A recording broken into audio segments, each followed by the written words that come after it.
welcome to my channel. So for today's video, gagawa ko ng review ng LED ring light na nabili ko from Shopee, and also ipapakita ko din sa inyo yung unboxing video. So as for the LED ring light, nasa na ba siya? Wait lang.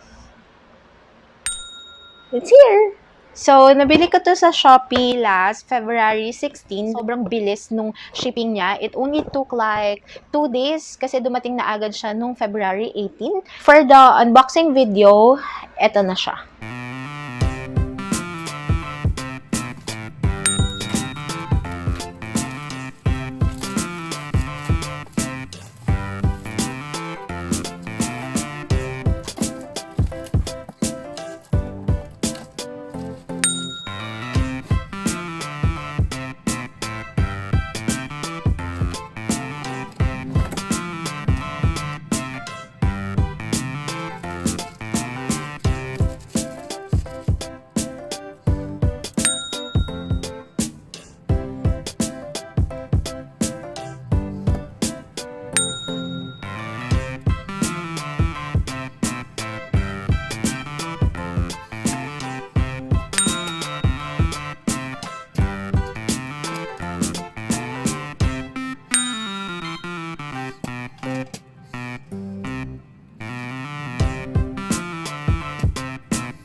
So according to the box, guys, ang nakalagay dito na description is the ring supplement lamp is suitable for selfie and live video streaming.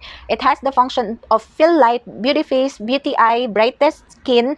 It can also adjust for 3-color temperature and according to your favorite to adjust various shade, and is equipped with a variety of heights and angles in use with frame, which is a beauty weapon. So why I decided to buy this ring light, it's because nagpa-plan na talaga ako mag-start mag-vlog, and napansin ko yung mga previous videos ko, medyo hindi maganda yung lighting niya and parang sobrang dilim kahit na medyo okay naman yung lighting ko dito sa room, kulang pa rin.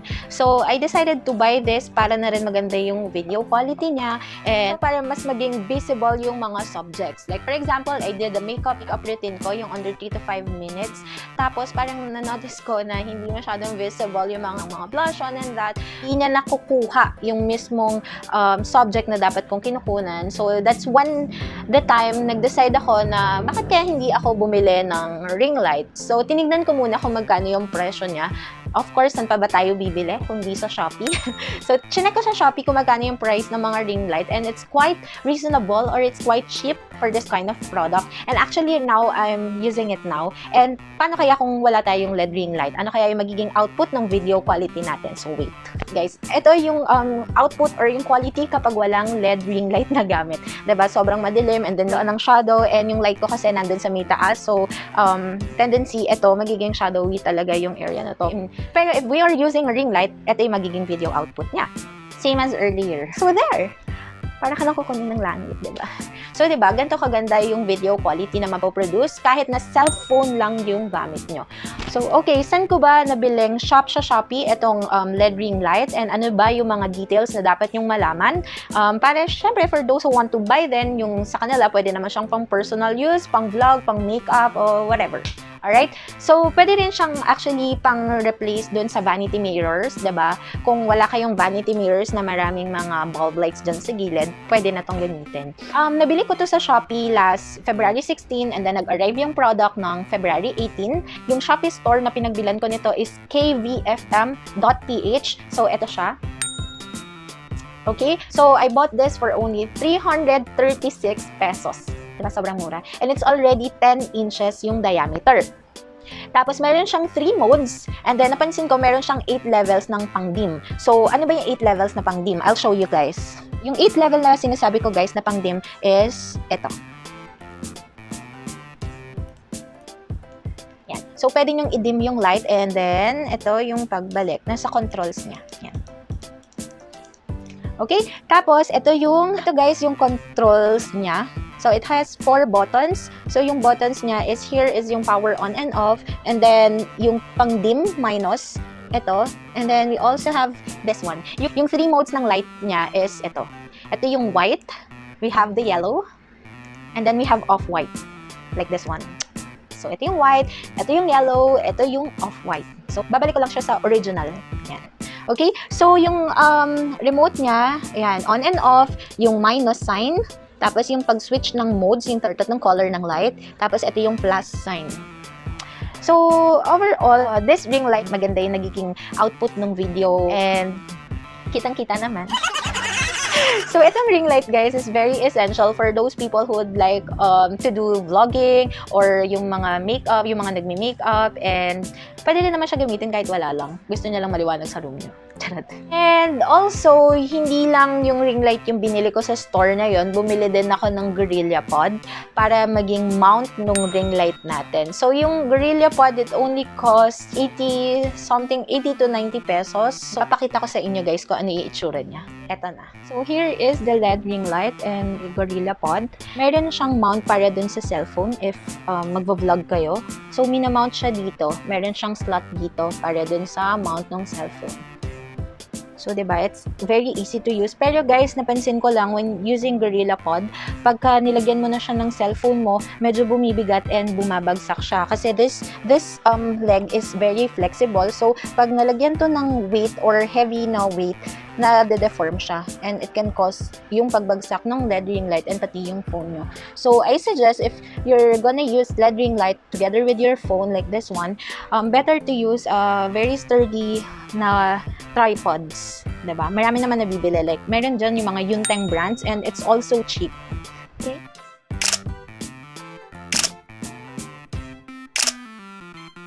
So for me guys, this LED ring light na nabili ko sa Shopee, it serves its purpose and also it's very cheap. So, magagamit na siya. I think sana tumagal lang siya kasi you know naman tayo mga Pinoy, may mga thinking tayo na pag mura, madaling masira. So, I hope tumagal siya. Mabalik lang yung ROI ko dito sa LED ring light na to. Pero for its price talaga guys, nakaka-surprise kasi it's very, very cheap. Well, that's for me. And then also guys, yung wire niya is around 2 meters long and yung saksakan niya is hindi yung saksakan na the usual. Yung saksakan niya is parang USB. Wait lang guys, tatanggalin ko lang so mawawala yung light ulit natin. So this one. Okay? So yung saksakan niya is ganito, USB. So pwede nyo gamitin yung power bank nyo, pwede rin siyang isaksak sa laptop or computer, or better if gagamit kayo ng mga adapter na kahit anong adapter basta USB type siya. Like this one. Ito yung gamit kong adapter niya. And nagamit ko na rin to previously using my power bank and talagang gumagana siya dun. Yun nga lang, make sure you're using yung power bank na mataas yung mga milliamperes, like 10,000 or 20,000 milliamperes. For those makeup artists, portability talaga yung hinahanap nyo, pwedeng-pwede to and you just need to use yung power bank to light it up. Okay? So, babalik ko na siya. So there you have it. Please like and subscribe to my channel guys for more videos like this. So mag-upload pa ako ng mga reviews in the coming days or weeks. And also kindly click the bell button down below to update you whenever I upload new videos. Alright? Ciao!